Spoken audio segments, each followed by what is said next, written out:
as the first kickoff to all of the advice that I'm very excited to share about managing the holidays, managing your food environment. This applies to travel. This applies to even just one meal out, whether it's during the holiday season or whether you're going over to your grandma's for Thanksgiving. Focus on what is going to set you up for success and being hard and clear on whatever those choices are and sticking to them. If you have trouble sticking to them, if you don't even know how to set the boundaries or you don't even know what that boundary should look like, I got your back. I'm your girl. Come talk to me. Let's link up with Krysta on the Fix. She's a wellness coach with a focus on mental well-being and physical strength.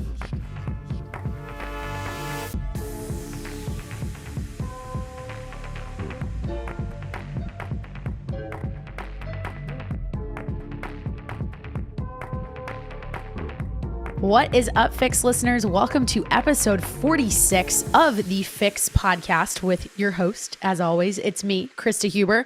I'm back again for another solo episode and excited to share that I think I'm going to rock with this solo episode stuff for at least 3 more weeks, if not the entire month of November. And that's because I woke up this morning and I thought about the fact that Thanksgiving is very soon.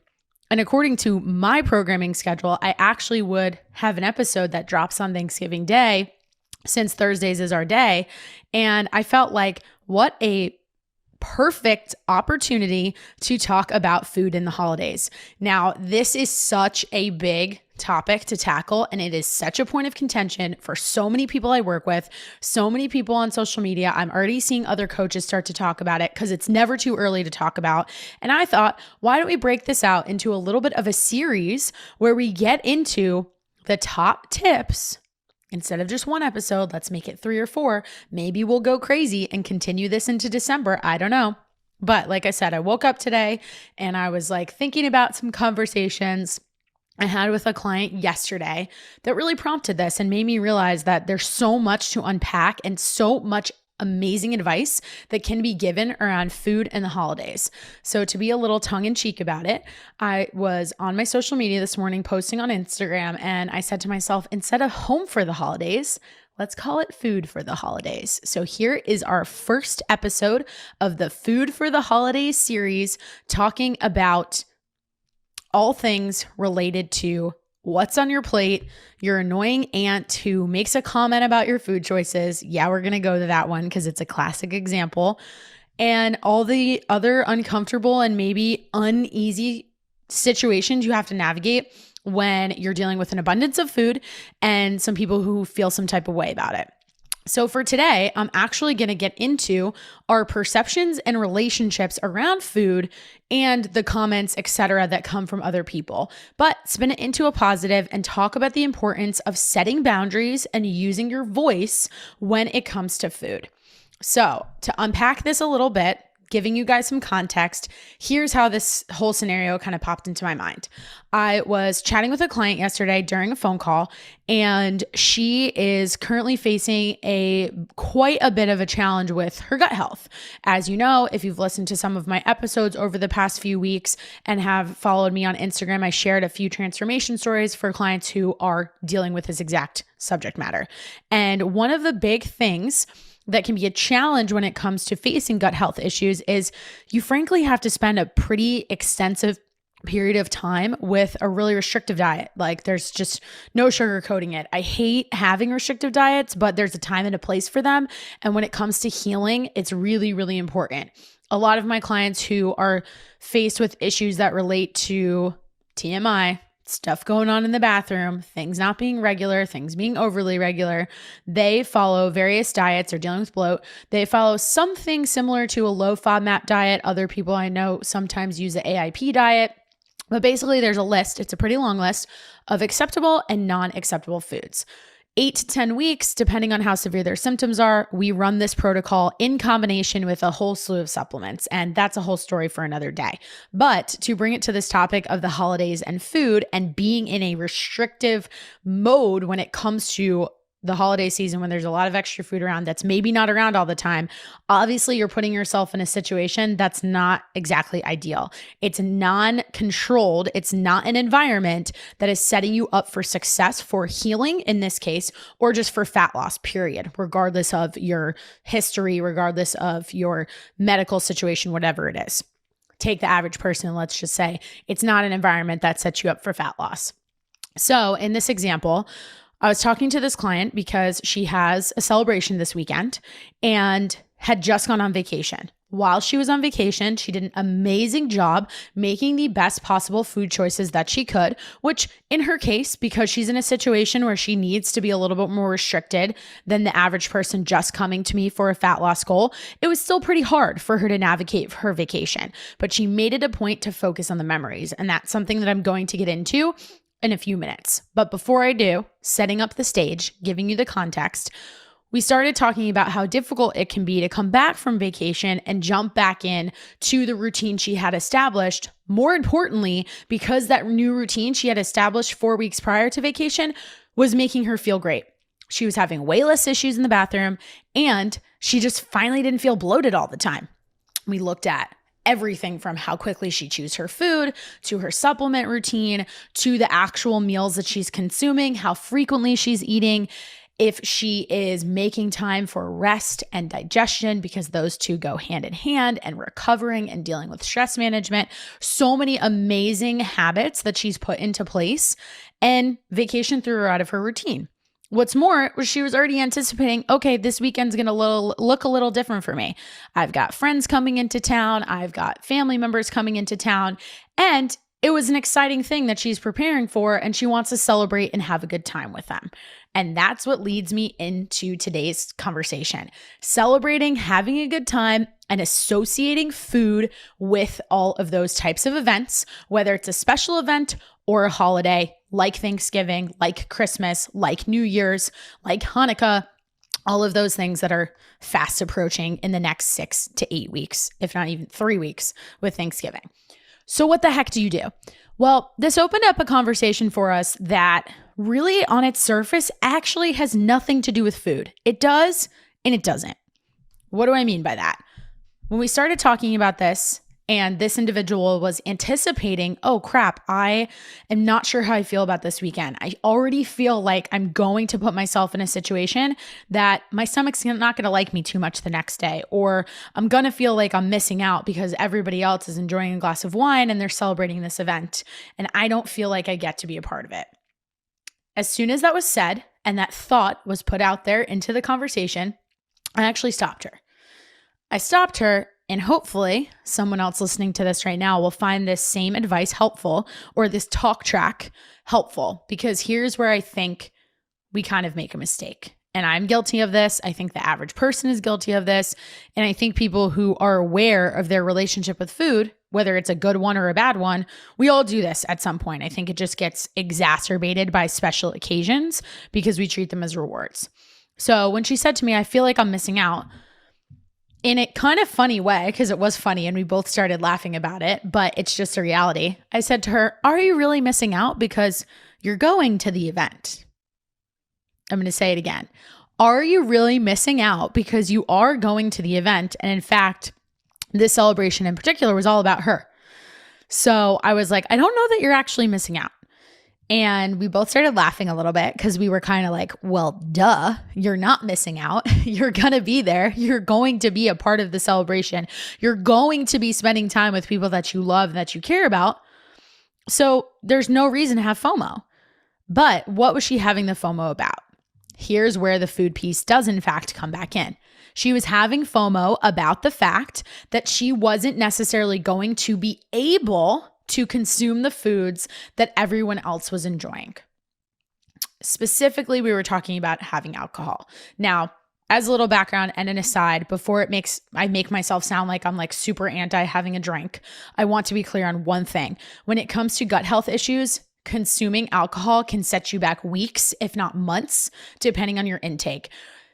It's a whole lot of science that we can get into. And again, kind of a tangent, but really important to stress that in this person's case in particular, the cost of her having alcohol, kind of like my conversation last week about your future self and running that cost benefit analysis on your decisions, either being a cost to future you or an investment to future you. When it comes to someone who's focused on healing, they really need to think twice about alcohol. It's not just a matter of like, oh, can I fit this in? Is this a wasted amount of calories? In their case, it actually is harming all of the effort they're putting into in healing their gut. So making that super clear right out of the gate before somebody listens to this and thinks that, oh, Krista's just saying we should just not drink and all of our problems will be solved. I know it's not that simple. Trust me, I love a glass of wine just as much as the next person. However, in this case, we already went into the situation, us being on the same page that, all right, maybe this isn't really the weekend that we do have some alcohol, especially given the context that she had just come off vacation and she definitely had a few drinks while she was on vacation, but that was a decision we made together. We knew in planning and leading up to this trip, all right, I'm probably going to have a couple drinks. We level set. We got honest with each other. She was honest with me and said, I'm not willing to give that up. I said, okay. I said, then what I'm going to do is present you with the facts. And in the case of trying to heal your gut, improve your bloat, improve your digestion, then we have to understand that this may set us back 2 weeks. And in her recognizing that and acknowledging that for what it is, she then said to me as soon as she got back and we had this check-in meeting and we talked about her calendar for the next few days, I don't know what to do. I don't know what to do because I have this event. I have these friends and family members coming into town. And it's something that I want to be able to enjoy with them. And I just feel like so much of this is centered around food. And she's right, because it is. Like, it would be so easy for me to sit here and just be like, take the emotion out of it. Don't worry about the food, blah, blah, blah, blah, blah. That is a bunch of BS because that's just our culture, right? So much of what we do in terms of socializing with our friends, our loved ones is centered around food. Perfect example. Let's go out to eat. How often do you say that to people? Not to mention, I think in the past 6 months, as the world has started to open back up and we can go to restaurants the way we used to, I feel like there's been even more of an excitement and a pressure building around that to want to go and consume some things that maybe you haven't really had over the course of almost 2 years, which is crazy to think about. But that said, it's not her fault. And if you're listening to this and you're someone who every single year the holidays approaches, and maybe every single year the holidays approach, the season approaches, and you've been crushing it. You've been rocking your nutrition goals. Your fitness has been on point. You're feeling your best self. And then all of a sudden November 24th hits or 25th, whatever date Thanksgiving falls on, depending on the year. And you just go to town on things that you haven't eaten before. And then the next day you wake up and you're like, why the F did I do that? If that is you, that is a whole lot of people. I know that if 10 people listening to this, there's no statistical fact behind this, but I just have a feeling that if 10 people listen to this, I would think at least half of them would resonate with what I just said. I know I've been that person. I have this conversation with clients consistently. So clearly it's a thing. Otherwise, I wouldn't feel the need to dedicate like a 30-minute conversation to it. But here's what I think. I think we need to recognize that it's not our fault, and we need to understand what is realistic for us in a present moment, and then use our voice and set boundaries that are going to make ourselves happy. And I think for females, and I know this audience is predominantly female, most of the clients I work with are predominantly female, I think this is a really hard thing. Why? Because we've been taught culturally through society that we have a lot of responsibilities that usually put our needs last and other people's needs ahead of ours. And I think that shows up a lot when it comes to food. I think that mentality trickles into every aspect of your life. And this was the second person in the last 7 days that I've had this conversation with, both of them being female.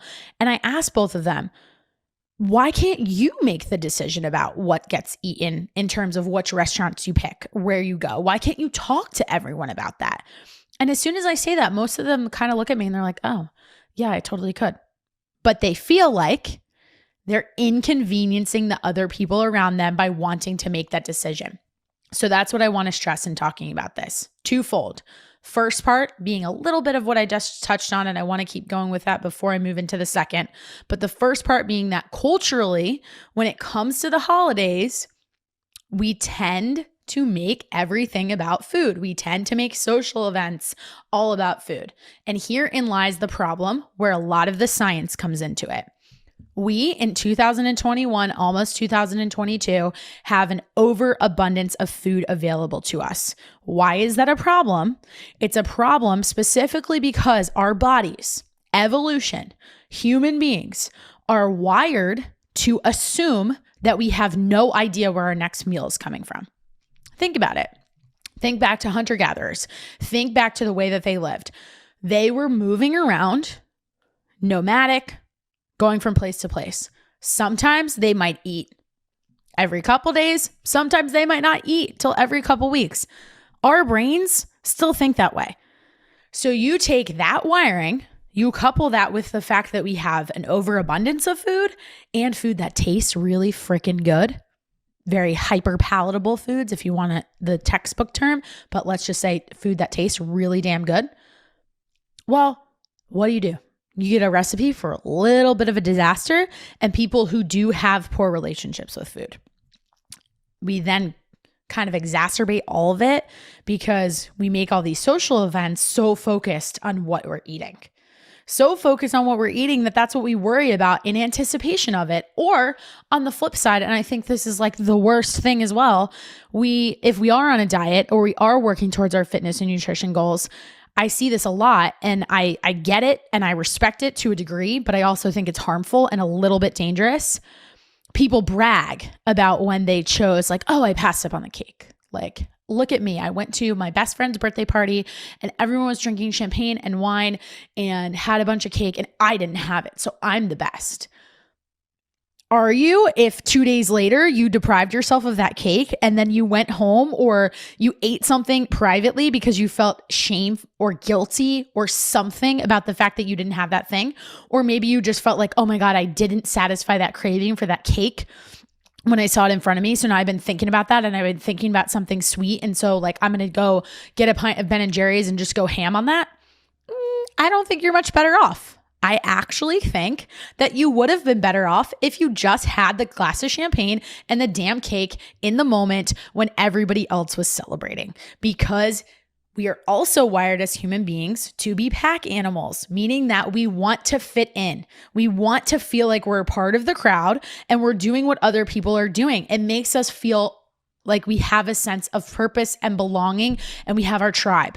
Those are scientific things that we constantly compete against. So when we talk about dieting being as simple as calories in and calories out, that's the kind of science and psychology in particular and biology and evolution that actually gets in the way of that argument a little bit.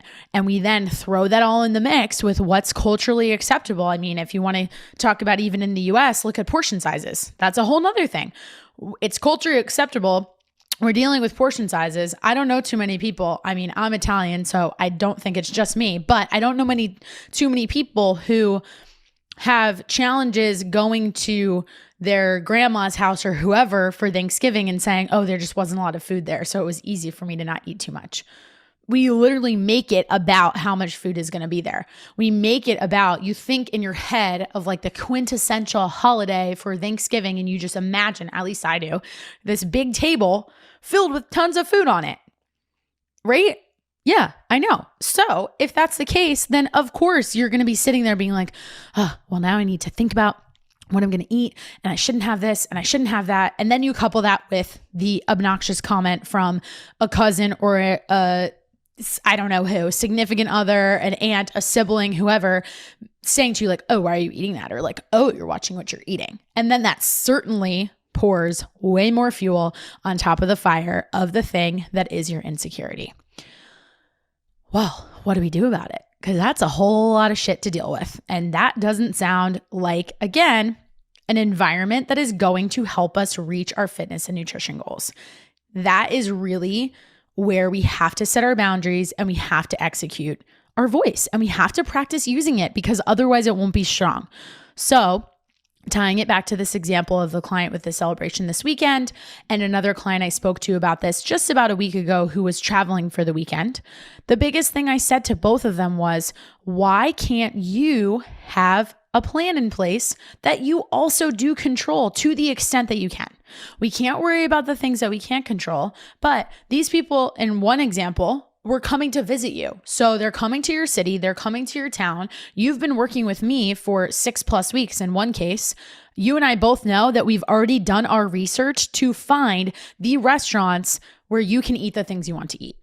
So that is one big component of it. What is wrong with you saying to all of the people that are coming to visit you, hey guys, I would love if we could go to this restaurant.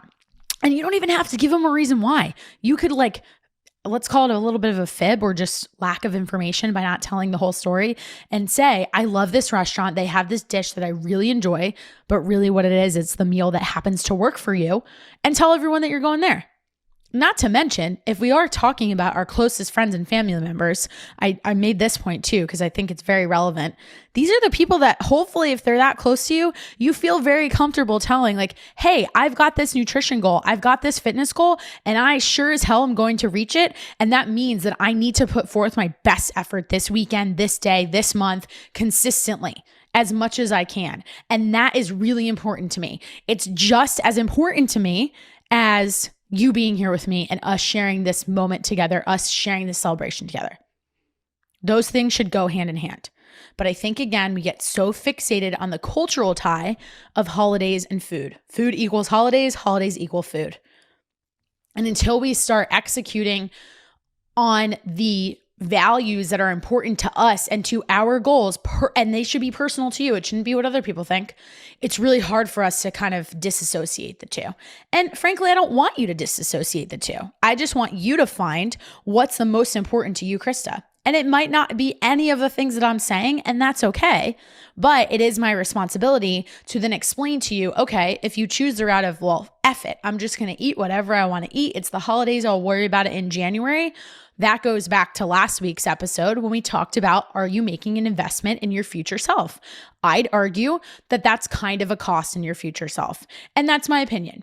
And maybe I think of it as a cost because I would much rather be a month or 6 weeks further along than having to feel like I started over or even further behind the 8 ball come January 2022. But again, that's just me. And where I come in my responsibility with the information that I do know from a mindset perspective, from a motivational perspective, and then from a science perspective, is to tell you like, okay, here's all the possible scenarios. And then here are all the possible outcomes that go along with them, both the quote unquote good outcomes and the quote unquote bad outcomes. And it's up to you to just be able to decide. And that's something that I shared with this client in particular and saying like, okay, I can sit here and talk to you about the plan that we're going to develop for your weekend and navigating these visitors in town and you celebrating. And you could very well just say, I'm not going to do that. But if that's the route you choose, I just have to be totally blunt and totally straightforward and present you with the potential results of following that plan, following that path. And when we kind of talk through all that, and we talked about the idea of like, why can't you pick the restaurant that you're going to go to? We, again, had a little bit of a laugh about it because it was like, well, duh, like that doesn't sound too bad. That doesn't sound like something that is really that hard for me to do. And then let's take it a step further. Let's take it a step further in setting your boundaries and using your voice and talking about, well, okay, I'm going to go to this restaurant, but let's look at this menu. For me to really make it work to what I need to eat given my current goals. Not just what you want to eat. There should be a want because always, I want people to enjoy the food that they're eating. That is the number one criteria. And you can make healthier foods more fun. It's all about your perspective and your perception of reality and your willingness to try new things. Then, are you the person who gets a little uncomfortable and a little gun shy when you're in the restaurant and you're looking at the menu items and really what you need to do to set yourself up for the utmost success is order something and ask the waiter to modify a lot of the dish. For example, let's say you wanted to order some kind of like seafood or chicken with a side of vegetables. There is no harm and no shame in using your voice and saying to that waiter, I'd really appreciate if whatever sauce or whatever butter, whatever it is that this is typically cooked in, it could either be cooked without it or put on the side. Or, oh, I'm going to order this chicken dish, but it also maybe salads. I see this a lot with salads. This is a good example.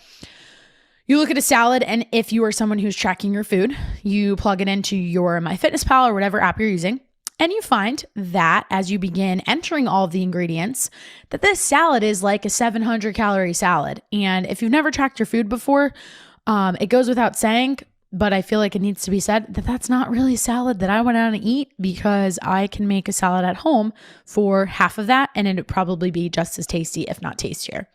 So what do?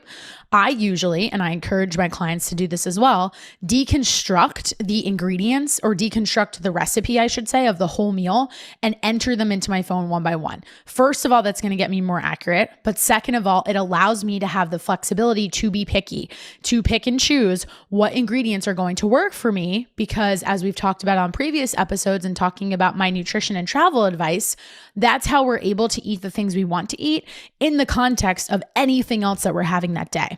So using the salad as an example, I can think of one that has like a lot of high fat content that most people could probably nod their head yes and agree with and understand. A Cobb salad. It usually has avocado, hard-boiled egg, bacon, maybe you throw chicken in there. It's got your lettuce. Sometimes it even has blue cheese. The first three things I named plus the blue cheese and then whatever dressing, those are all pretty high fat content. So personally, if I'm ordering a Cobb salad, I can tell you right off the bat, I would either choose between the avocado or the bacon, or either, if that at all. And then I might keep the hard-boiled egg because that does have more protein, even though it has some fat, it at least is a minor source of protein. That's kind of the thought process, the dialogue that I would have in my head. What does that look like when the waiter comes to the table? It's, I want this salad. I don't want this. I don't want that. And hey, can you actually throw this in and also put the dressing on the side? I don't know why, but this should be your wake-up call that there is absolutely nothing wrong with being that person. And if you have a problem with being that person, come talk to me. I will help you, because in the long run, it's that person who makes those decisions who can then order the dessert that they want. And I think we all know that we're jealous of the person that we see eating the dessert, who also happens to look really great, is very fit, is happy with their fitness levels, loves how they look in a bathing suit. There's a little bit of envy going on where you're kind of like, well, why can't I look like that person? How are they doing that? Because they're eating cake. There's also the whole social media side of that, where we see people doing that and bragging about the fact that they can have those things. But then what they don't show you is that for breakfast, they had egg whites and a bunch of veggies. And then for lunch, they had like tuna or chicken or turkey deli meat, also with veggies, minimize their carbs, minimize their fat, just so they could then have the dessert later. You have to think about what is best for you. And if you are timid about that, then you're never going to do it. And if you never do it, then you will not literally be exercising that muscle to have that confidence. Have to make the fitness analogy. It's just like lifting weights. If you are currently curling 15-pound dumbbells and you want to get to 20, we got to curl the 20s to even see if we can do it. Maybe the first time you curl the 20s, you only get 3 reps. So I'd equate that to maybe the first time you order that salad and you modify the entire thing on the menu, maybe you only leave off one thing because that makes you comfortable. And then you're like, boom, I got my rep in. I got my confidence. Now I know I can do this. So the next time I'm really going to go for it. The same thing has to apply in these situations around the holidays when there's a lot of food going on. And that's either you telling the person at the table next to you, or to kind of just pipe down and not look at your plate. There's a great saying that a coach that I really admire always says, and it's eyes on your own plate. That is such an important perspective in thinking about setting boundaries and using your voice when it comes to planning around the holidays. And I think if I could give one takeaway from this entire episode, it would be eyes on your own plate. That applies to yourself, but more importantly, in talking about executing using your voice and following through on using your voice, that's where the whole idea about taking control over what you have control of, like the restaurant that you're choosing and telling your friends and family members that this is where you want to go, really, really sets you up for success. Because at the end of the day, it's not that hard. And I think sometimes we're just afraid to admit that it's not that hard because for some reason we still don't do it. And we come up with excuses and we come up with reasons why it's not actually that hard. Or actually, we come up with reasons why we think it's hard, even though it's just our perception of reality. So as the first kickoff to all of the advice that I'm very excited to share about managing the holidays, managing your food environment. This applies to travel. This applies to even just one meal out, whether it's during the holiday season or whether you're going over to your grandma's for Thanksgiving. Focus on what is going to set you up for success and being hard and clear on whatever those choices are and sticking to them. If you have trouble sticking to them, if you don't even know how to set the boundaries or you don't even know what that boundary should look like, I got your back. I'm your girl. Come talk to me. As always, I hope you guys enjoyed this conversation. Shoot me a message on Instagram at @KristaHuber. Would love some feedback. I'm definitely going to be collecting some more info around these topics so that I can find out exactly what you are concerned with when it comes to the holidays. So I can put out the information that's going to help you come up with that plan. And if you want to take it a step further, that's what coaching with me one-on-one looks like. As you could hear from this conversation, sprinkled in some suggestions that I share with a lot of these clients. And that's really how we set up our own personal plans for success. I'm just here to keep you accountable, and I'm here to hopefully kind of give you that different, fresh perspective as somebody who doesn't have that direct skin in the game. Wherever you're listening from, I hope you have an amazing rest of your day and enjoy.